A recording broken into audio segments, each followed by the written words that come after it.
We get a Kanavi special, ladies and gentlemen. We get the Nidalee for the JDG jungler. We'll see a response here. WE on this blue side this time. They've already gotten their Sejuani, the Jhin, the Karma, and hovering a little bit of a top lane matchup, maybe a response to this K'Sante. Oh boy. And you know what we're talking about? Yeah, there's a load of lanes which JDG can pick, which will have just the same result as that first game. Caitlyn Lux, ruthless Caitlyn. Now, LPL hasn't loved Caitlyn. I think there are a lot of teams which have struggled to hold on to leads when they've had them, and that's something which Caitlyn can't really allow. JDG are one of these teams which do really just smash home advantages despite the fun fights we had in that last game. So now you have to play Jhin Karma into this Caitlyn Lux. It's a fairly competitive 2v2 on paper, but when you consider what Ruler and Missing did with a competitive matchup on paper and just smashed with it, things got very, very awkward. Do you get a LeBlanc though coming from WE? That could be pretty fun.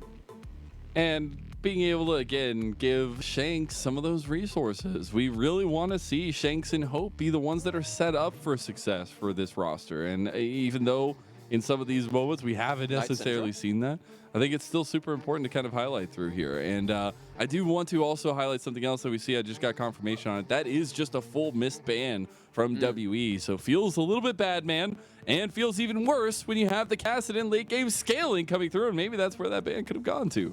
And LeBlanc is getting some buffs in the near future. Not quite right now, though. Shanks going to take what is a very early snowbally pick into the top side. Actually, everything about WE feels like they have to win lane. They have very lane-dominant champions. Maybe that's their read from the first game, saying, look, we lost lane super hard. We couldn't play that game. You suddenly have Sejuani, which can gank early. LeBlanc, which can fight early. Renekton can fight early. And, of course, this 2v2, which can contest push, contest poke as well.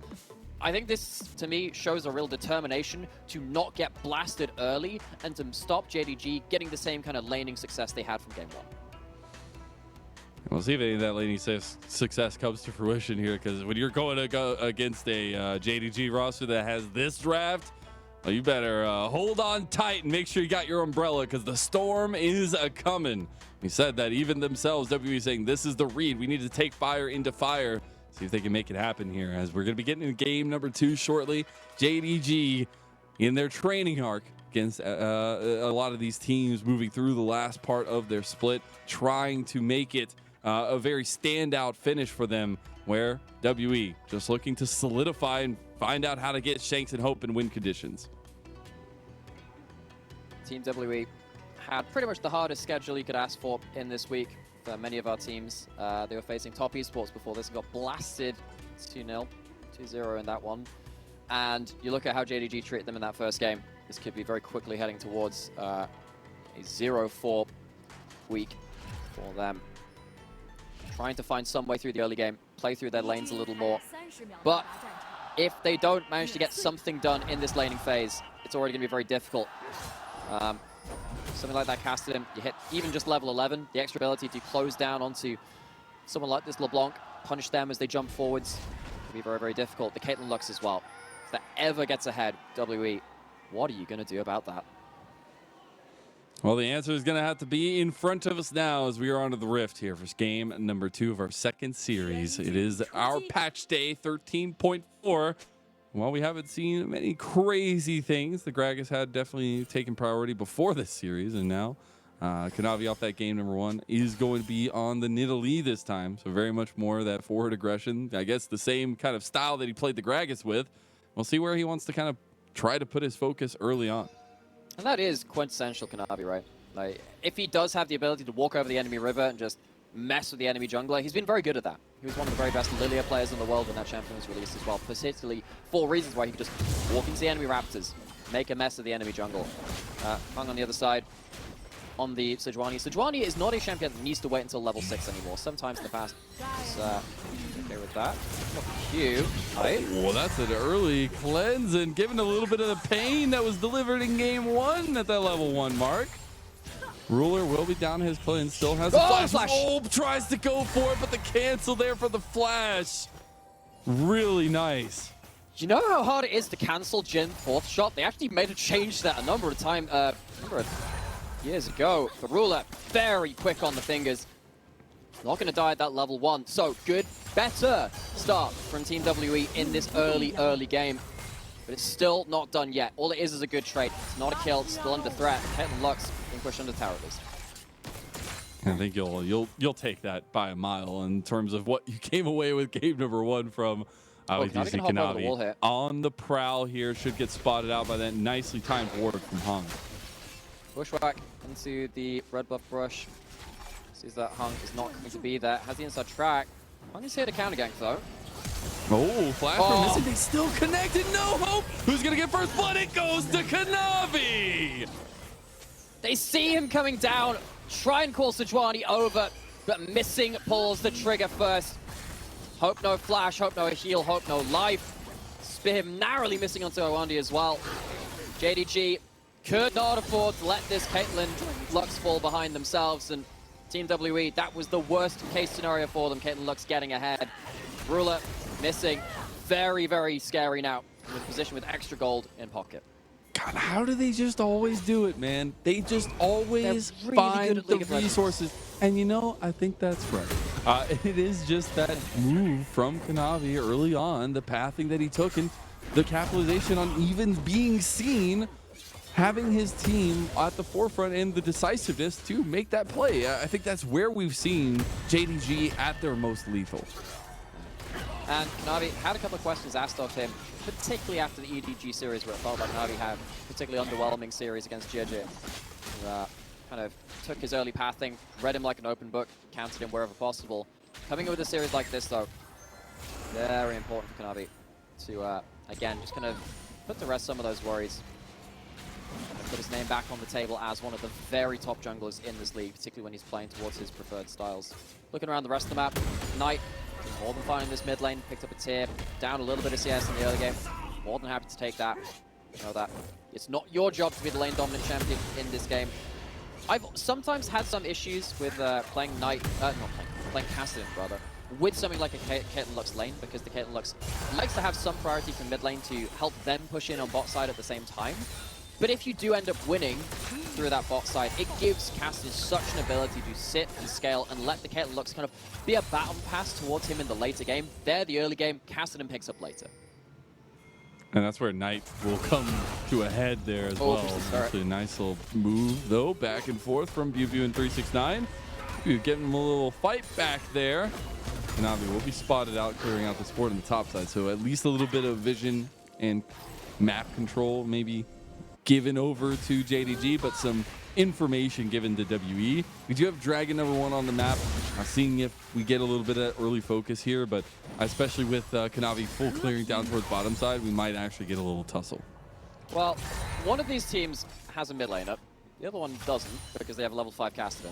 It's okay in laning phase, training through some things, but you really can't find around Cassidy at this point. LeBlanc is pushing in, so Hung gonna have free reign to go towards that. He's Dragon. level 6 now. Is he a champion? Half of one. We'll call it about half of one. A quarter of one? Kanavi's actually going to walk down, though. If he can get an isolated 1v1, obviously a very, very strong champion. Has the Hextech Triangle, the alternator picked up, which gives him some builds to the forwards. Shank's actually going to get slowed. Not going to find too much. There's a little bit of trading between them two, as actually we had a little bit of movement towards the Dragon from JDG.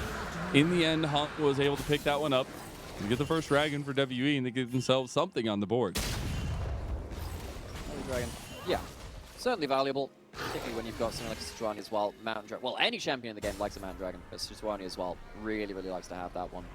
Top side, saw BuBu being able to trade fairly effectively against 369 a little earlier, but it's not really led to that much minuscule CS advantage. Again, 369, as a player, has been really happy to I mean, I think it really shows up on things like the Gragas, right? Just happy to sit in matches where he's not the focus of the team, but just get value for his team, and then eventually turn his team fights to be real menace.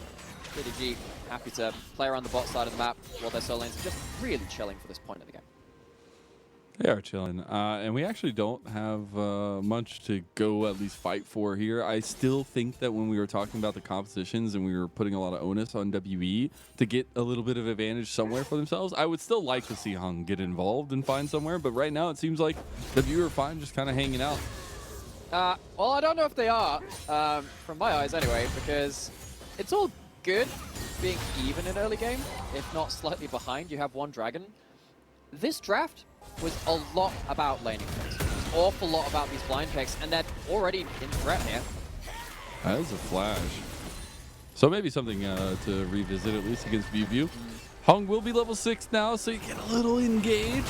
WE, Kanavi making the play to come back towards View. The first Sejuani ult of the game, very, very important for Team W, because for now, they are even-ish, slightly behind, but doing that against a Caitlyn Lux, which might just kind of explode at any one moment. Of course, this Cassidy very, very dangerous. Hung shows up, Glacial Prison there, and now Knight having to flash out, but he's got Kanavi behind him. He goes back in with the Rift Walk. It's a little bit of damage back on a Hung as well. Both junglers hovering heavily around mid lane right now. Well, that's your first Sejuani ult of the game. Just mentioned that. You wanted a lot of value out of that from Team WE. All it does is blow a flash. Jin on this bot side, missing. Hugging the wall. Oh. And he's out. Hugging a wall versus a Jin, not always the most entertaining thing in existence, because you can only dodge half the directions. You can't go into the wall unless you're named Kane. So missing. Flash blown. Actually traded that for Iwandi, of course, because he tried to flash for that kill afterwards.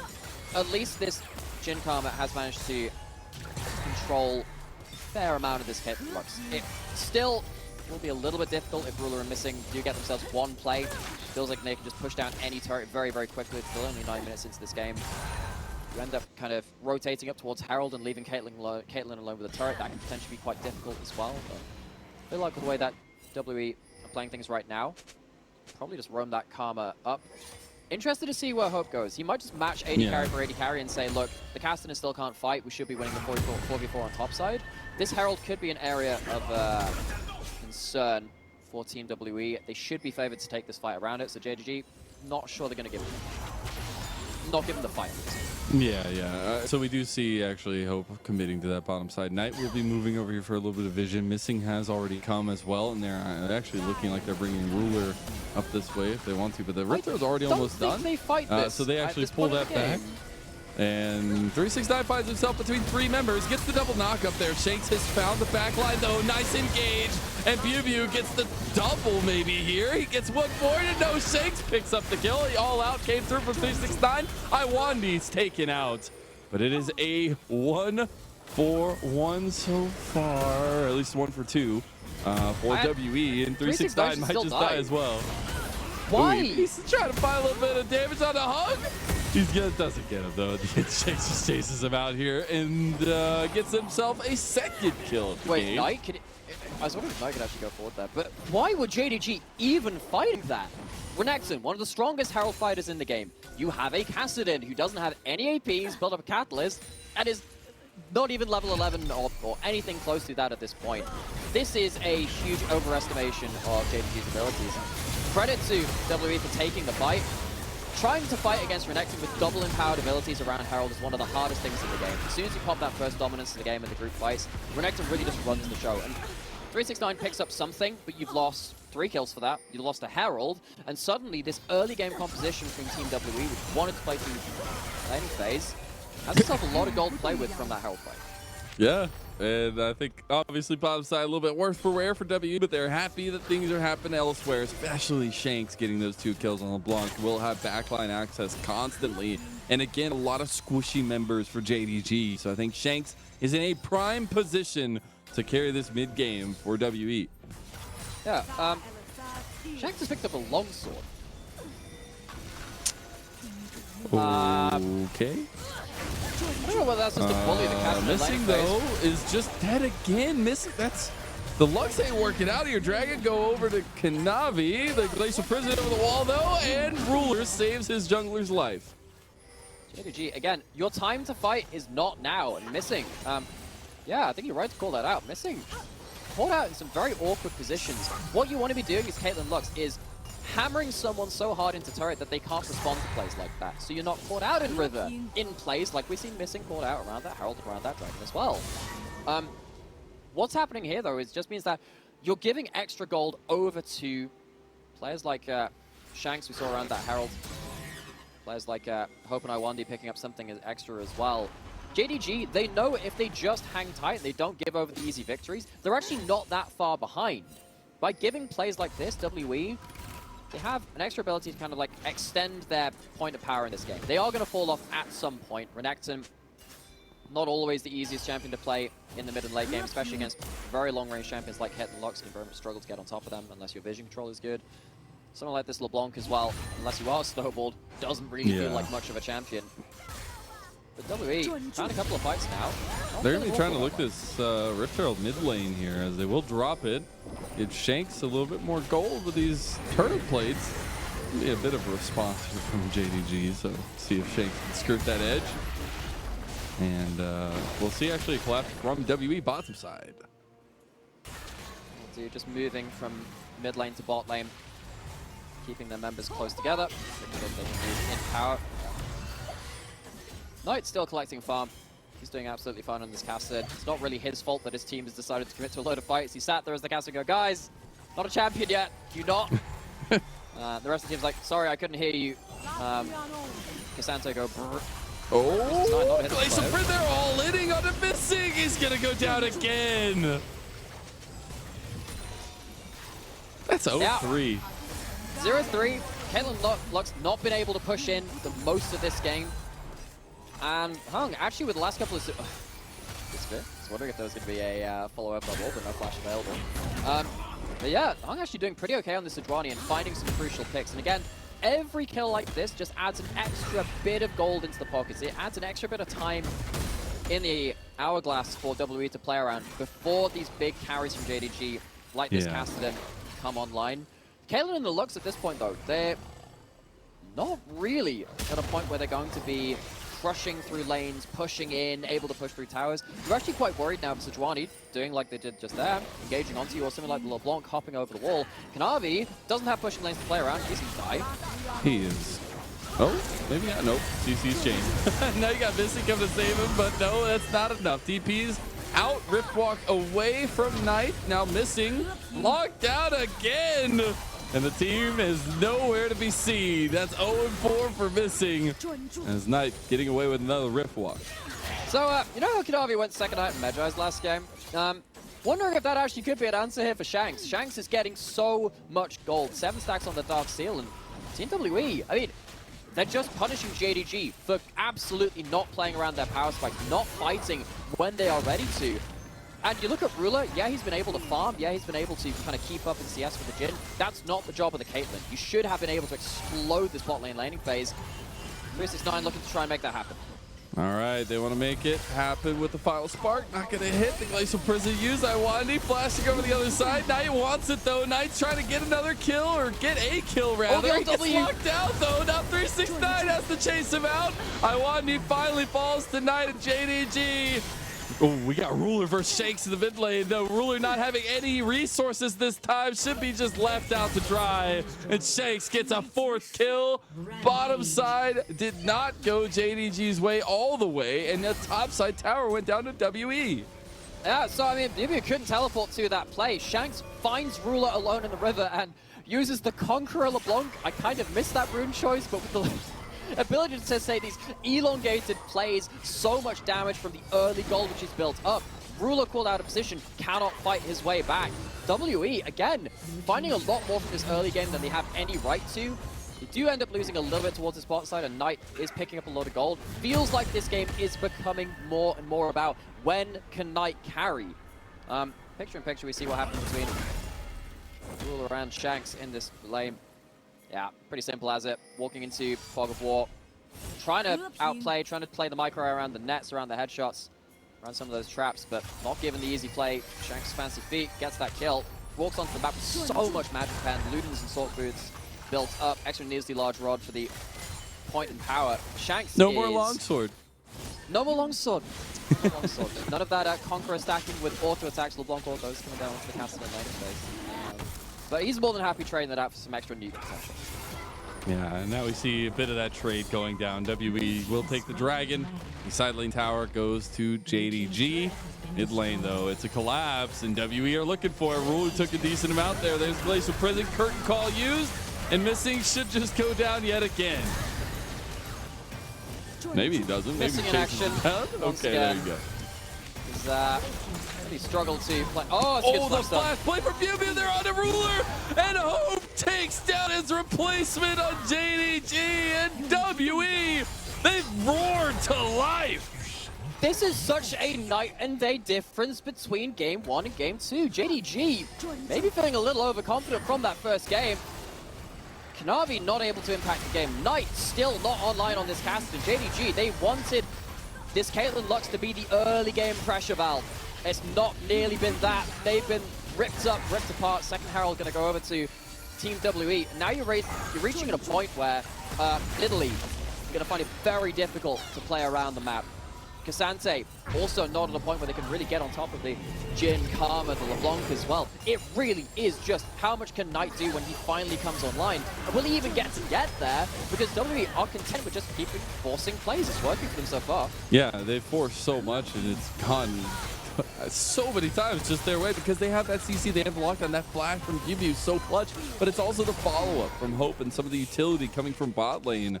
And again, I'm harkening back to JDG of last year where you get those confident wins and then game 2 they're like, all right, let's try and see what happens, flex a little bit. And it has been a lot of those very aggressive moves from JDG that hasn't worked out for them. And considering JDG, to not put too fine a point on it, are meant to be our team at the top of the table, which does the best against teams which are in mid-table and bottom table. They had a couple of fumbles against top teams, but the bottom table teams who was almost an assured victory. Losing like this to WWE, who are sat at 4 and 6, that is not what we have come to know from this team. And we'll see if they can maybe right that ship with that level 16 Kassadin as it comes down in just a little while. And we'll have that Seraph completed for Knight, second item there. Waiting on that Rabadons for Shanks. A little bit of catch-out potential here as TP?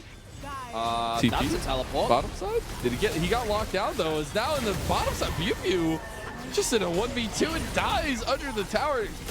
Knight got his TP stopped, I guess. At least. Yeah, I guess they didn't need Knight for that play. So Knight's not gonna die. Oh, but they might need him in mid lane. Seeing Also about to take another L as a final spark does land across Knavi, looking for some spears. Now another charge actually might not make it here this time around. Knight able to be there as a defense. And back to mid lane goes WE. 369 about to take down a tier 2 tower in bot side. And now he's I guess he was afraid TPing. of a collapse. He was afraid of a collapse. Look, when you have teleports like that, what that signals is that the team doesn't really know what's happening in the pace of the game. I have no idea why Knight did that. I mean, you see this in front. You get hit by that W. That, to me, there are a couple of plays back-to-back now which just make it seem to me that JDG are getting caught up in the pace of the game. They're not settling down. They're not taking stock of what's happening. And they're making a couple of these very flustered plays which are making it harder for them to get back into the game. They're very lucky to not get punished in that particular instance. They actually walk away with bot lane tower, good chunk. They walk away with a kill around there. Knight doesn't end up dying.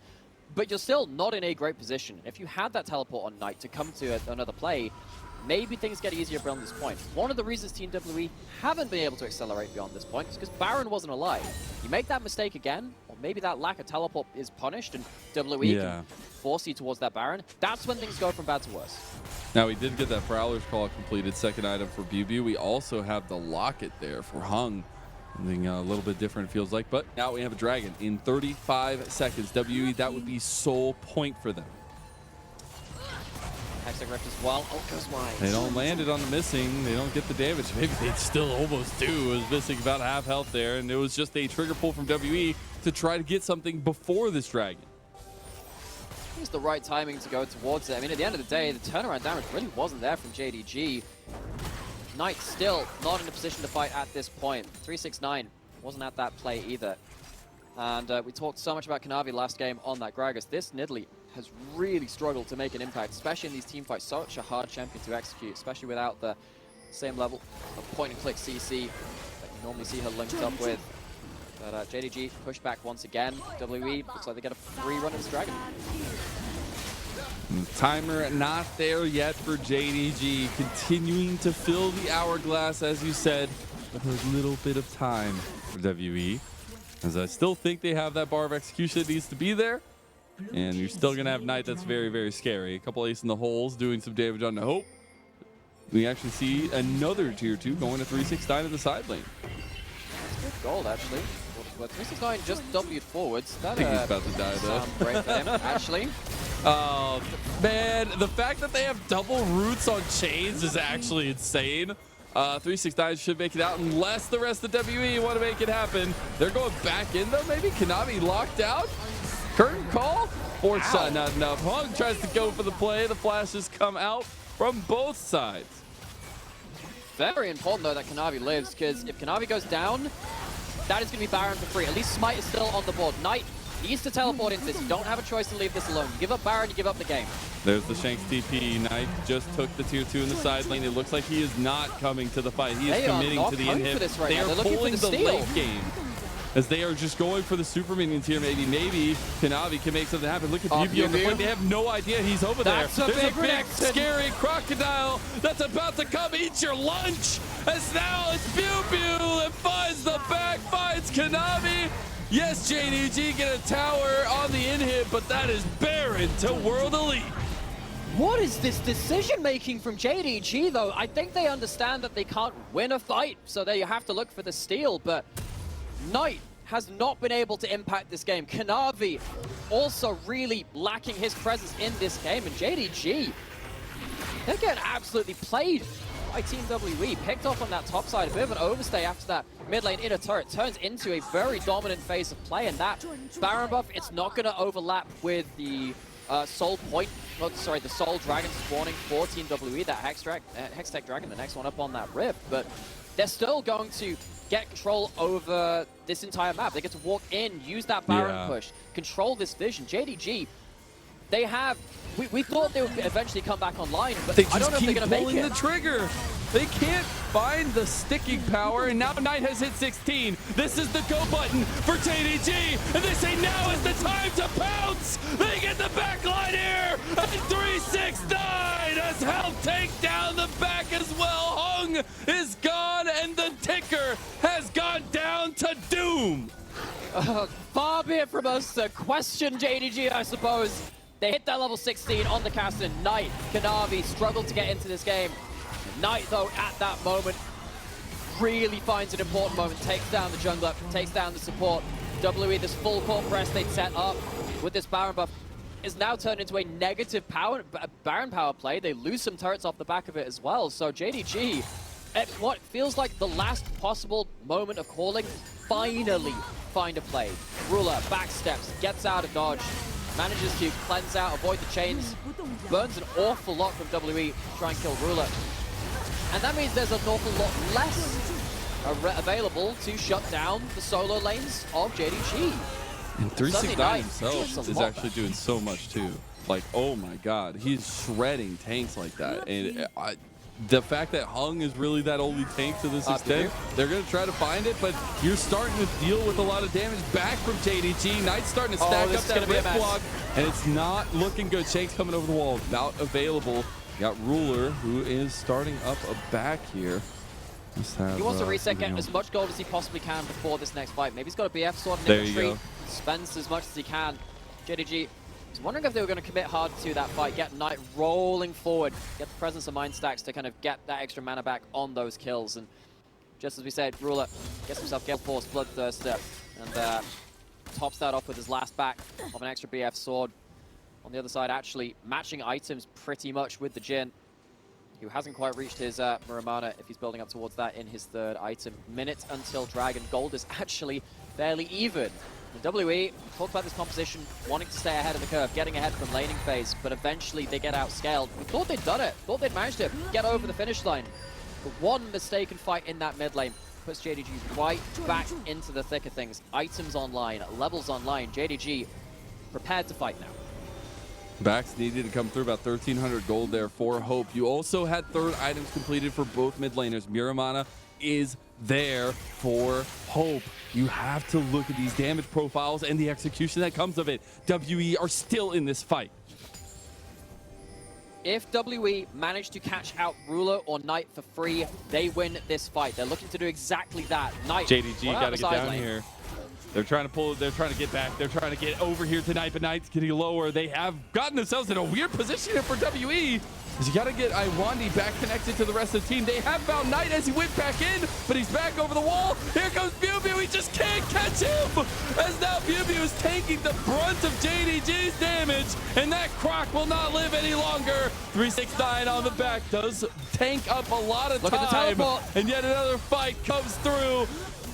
Knight has made it out. He's back, and now there's nothing that WE feel like they can do unless Hunk can get a steal. Knight's on the hunt. I think he's looking for these straggling members of WE. Who's he going to hit? Can he hit Hope? He gets spotted out right there. They realize he's over the wall. They don't have anything to lock him down, though. Dragon going to JDG, and Knight has done the impossible, as JDG have bought enough time to scale into this game and give WE such a headache.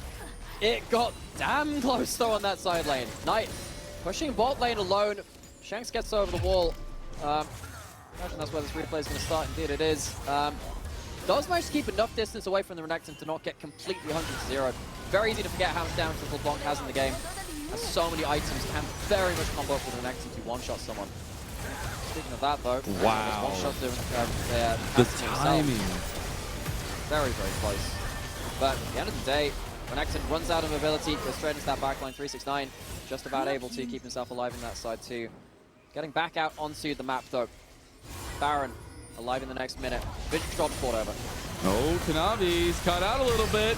Almost goes down. The curtain call. You got to watch out for the curtain call.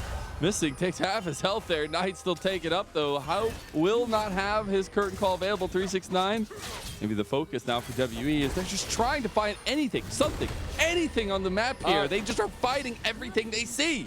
Well, I think the reason why WE chased so hard for 369 there is, yes, you have the longer range follow-up in the Jhin. Also, JDG felt like they, after that fight on that top side, didn't lead to any kills, of course, but they weren't in position to have a cross map. Baron wasn't up, within a free, uncontested kill if they could have managed it. Started for WE, not able to, and at this point, so much HP on the Caster, so much HP on the Cassante. Ruler with the Bloodthirster result, very hard to kill off, especially with the change of the Bloodthirster to give it much more shielding value. JDG, they made a real mess of this early game.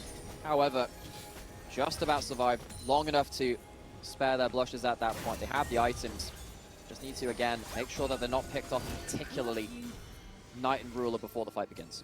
That is the IE completed in the end for Ruler as he comes back on there, but that will be a little bit of a tussle in the side. It's Knight actually having to back away a bit. Strength in numbers. JDG, again, the name of the game is keeping their carries alive past the first couple of seconds of that fight. See Ruler just trying to blow the Banshee's Veil of Shanks there with the ult. Doesn't even matter if the damage lands, just getting that Banshee's Veil away means that there's a good amount of turn damage to be had. Either team feeling confident to start up that Baron.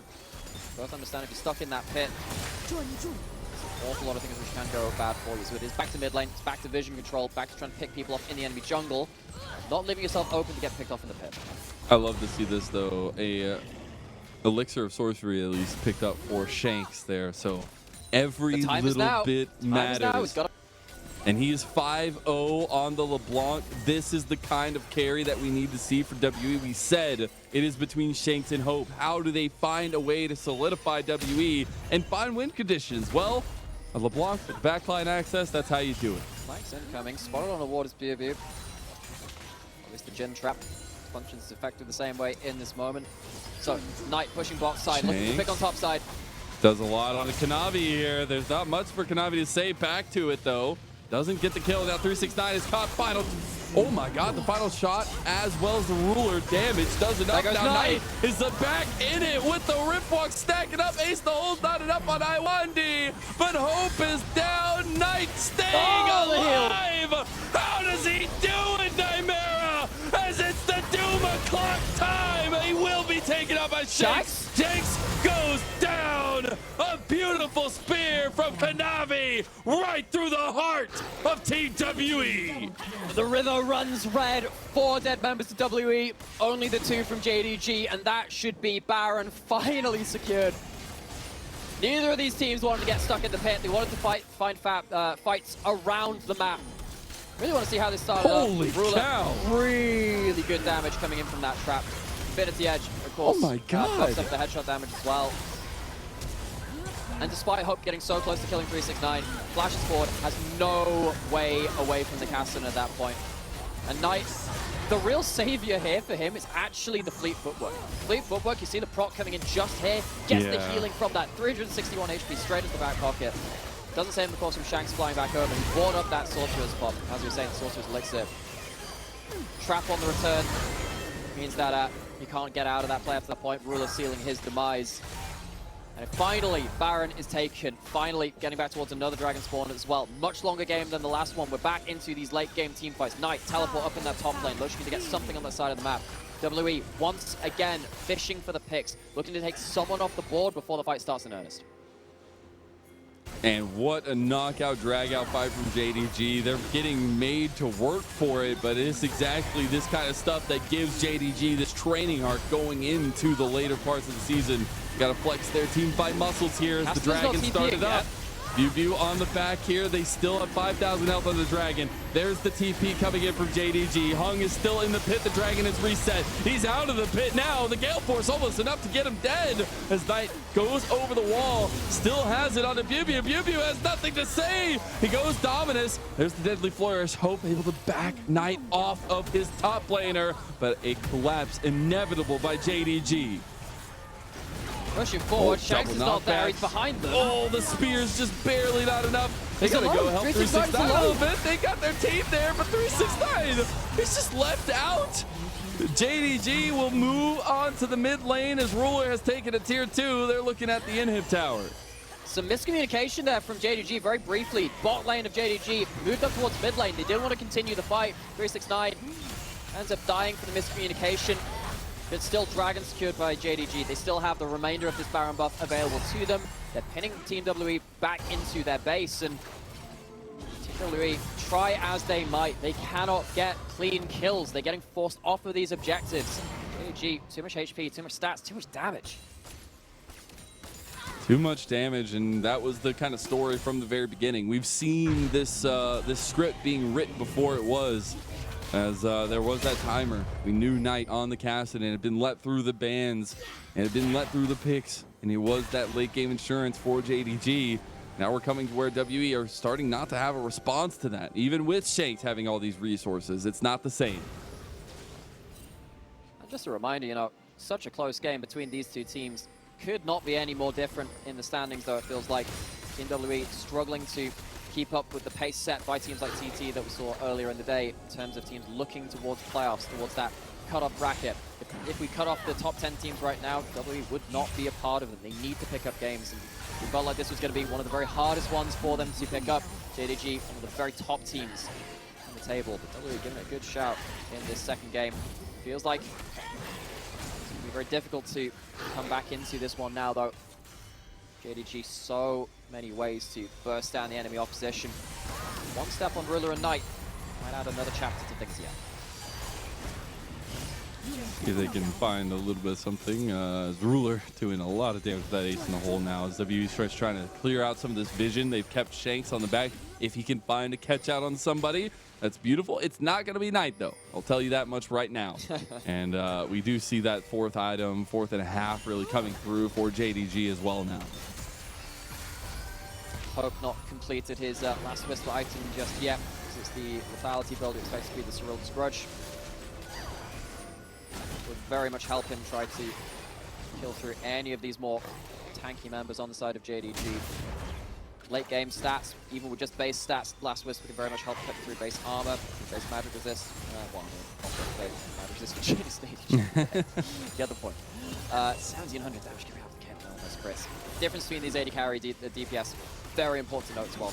JDG, once again, sticking in numbers, warding out as best they can, grouping up, trying to make sure that it is as hard as possible for WE to pick them up. Bew Bew. That's a flash, but I don't think you're getting out of this. You got no tower there. You got to hope your team is coming, but he ain't coming, and that's already the Crocodilian down. Kanavi has taken that kill, and now they're looking everywhere else as this inhib should go down to JDG. They might be putting on a final push. They're looking to now, with that Bew Bew taking up the back line. What can WE do? This is the level of JDG you cannot expect to go even or even just a little ahead in the early game. not have a contested fight in the late game. Now they will back out. It's just the inhib gone in bottom side and a reset for JDG. Yeah, the wave ends up dying. JDG can't push into those turrets. Maybe afraid of what could happen if Hope gets a fourth shot stacked up. Of course, Shanks took about half the HP off of Ruler with the Mimic Sigil combo. Even with the Bloodthirster shield on top of him. So, JDG not able to finish things off just yet, but that's the bot inhib. First of the game for themselves. WE, again, so many questions asked of them. They're trying to find ways through the armor of JDG. It's just not been made easy. JDG at this point, very happy to walk around as a group, very happy to keep Ruler at the center of a defensive formation. Doesn't even matter if missing dies or something like that. If the first target dead is not Ruler or Knight, just don't expect WE to be able to find themselves a fight. With 369 and everyone else stood in front of them, that becomes so difficult. There's a Shadow Flame completed there for Kanavi as well, so a little bit of damage against the tankiness that's definitely brewing. We'll see back there, completed by Knight. Should be his last item, and there you go. Full bill with the Rabadons, and Kassadin with a hat just seems that much more scary. He's dressed for the occasion, has his flash, has his ult, has level 18, they have the TP has all for him of as the well. AP that he wants. Knight cannot let him get anywhere close to home. Oh my god, just even look that. at that Oh my damage. god, Pew Pew, run away, my man! Run away! That's Freddy Krueger coming for you! As that's almost one going down. They have locked down Knight getting out though with a Rift Walk. And it's just a trade of engages back and forth. WE putting up a fight. Navi. Oh, he gets him! Oh, Kanavi with the blind spear, and now the TP back in from Knight. The death knell here comes Knight. of WE is nigh, as it's actually Hope that makes it out, but he's chased by Kanavi. He says, "Hi, friend. How you doing? Do you remember last year? Well, I do too, and I'm gonna take you out." As the electrocute. Oh, Hope, he gets it. Revenge is so sweet, but Knight quickly makes it sour, and JDG will slam home a fourth 2-0 victory in a row, and this training arc is well on its way. Revenge is so short-lived for Hope at the death of this game. JDG, what a dominant first game. Second game couldn't have been much more different from it, but they still walk away breaking the Nexus 2-0 in still confident fashion. Felt like that second game, it really was just a bit of their own hubris, putting them a little bit behind. Maybe a bit of that draft, maybe a little bit of overestimating their ways to play around things like that Herald fight, fighting before they had their items. But as soon as they had them, oh my gosh, this team shows again the skill sets that they have in such high amounts in those team fights. Individually, these players amongst the very best in the world. In JDG, they are locking eyes across the table at LMG. They have still yet to play. And as we come back into kind of like the home stretch of Spring Split for 2023, before we get into those playoffs, this is the team you have to have your eyes on. Yeah, and they still have some business to take care of before that match, but that's where we're saying this training arc is important for JDG. They'll be facing some lower tier opponents at least, but it is OMG coming up next, TT then after that, where we just saw TT actually have some very convincing wins, but then those questions of what happened early in game number 2 come to bear, and you realize that they have the strength to kind of pull back from that, and that might be even the scarier thing. Yeah, I think that's worth noting. It's actually something which was said about a team like T1 actually last year as well, where it felt like sometimes they would find themselves in bad drafts, bad mid or late game situations, but a team like JDG at the current point as well can just find a way to outplay their way out of it. I think when we got into kind of like mid game where it felt like JDG were actually very far behind, actually they were struggling to string together anything, they were struggling to hold themselves across on the map. They have the scaling advantage. It's not quite the same situation as many other drafts which some of these top teams have been in. Not going to go that far, but still saying you're in the hole, you're in the ditch at this point. How do you climb out? They can outplay their way out of it. That is very important to note because it's not just the early game stomp team now. Yeah, and unfortunately for